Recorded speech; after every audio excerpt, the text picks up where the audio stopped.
നവരാത്രിയുടെ 3-ാം ദിവസം ദുർഗാദേവിയുടെ വിവാഹ രൂപത്തിലുള്ള ചന്ദ്രകണ്ഠ ദേവിയാണ് ആരാധിക്കേണ്ടത്. ചന്ദ്രക്കല ശിരസിൽ ചൂടിയവൾ എന്നാണ് ദേവിയുടെ ചന്ദ്രകണ്ഠ എന്ന നാമധേയം കൊണ്ട് അർത്ഥമാക്കുന്നത്. ഭക്തർക്ക് ദേവി അതിസൗമ്യയും കോപം വന്നാൽ ഉഗ്ര സംഹാരണയുമാവും. ധീരതയും സൗന്ദര്യവും ഒത്തിണങ്ങിയ ദേവിക്ക് സ്വർണ്ണവർണ്ണമാണ്. ത്രിനേത്രത്തോടു കൂടിയവളും ആയുധമേന്തിയ 10 കൈകൾ ഉള്ളവളുമാണ് ചന്ദ്രകണ്ഠ. കടുവയാണ് വാഹനം.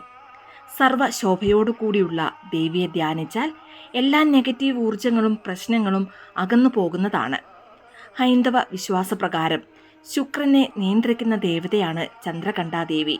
അതിനാൽ ദേവി പൂജയിലൂടെ എല്ലാവിധ സുഖ സൗകര്യങ്ങളും ഐശ്വര്യങ്ങളും സ്വായത്തമാക്കാവുന്നതാണ്. മാത്രമല്ല വീട്ടിൽ ധനധാന്യത്തിന് യാതൊരുവിധ ബുദ്ധിമുട്ടും വരികയുമില്ല. മുല്ലപ്പൂക്കൾ കൊണ്ട് ദേവിയെ പൂജിക്കുന്നത് ശ്രേഷ്ഠമാണ്.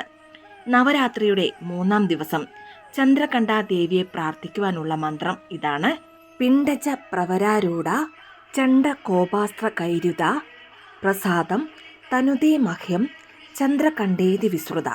ഈ മന്ത്രം ജപിച്ച് ചന്ദ്രകണ്ഠ ദേവിയുടെ രൂപം മനസ്സിൽ ധ്യാനിച്ചാൽ ജീവിതത്തിൽ ഉണ്ടാവുന്ന എല്ലാ പ്രതിസന്ധികളെയും നിഷ്പ്രഭമാക്കുവാനുള്ള ശക്തിയും ധൈര്യവും ലഭിക്കുന്നതാണ്. കൂടാതെ പ്രശസ്തിയും ബഹുമാനവും നിങ്ങളെ തേടിയെത്തുന്നതുമാണ്. ഇനി ചന്ദ്രകണ്ഠ ദേവിയുടെ സ്തുതി ഏതാണെന്ന് നോക്കാം.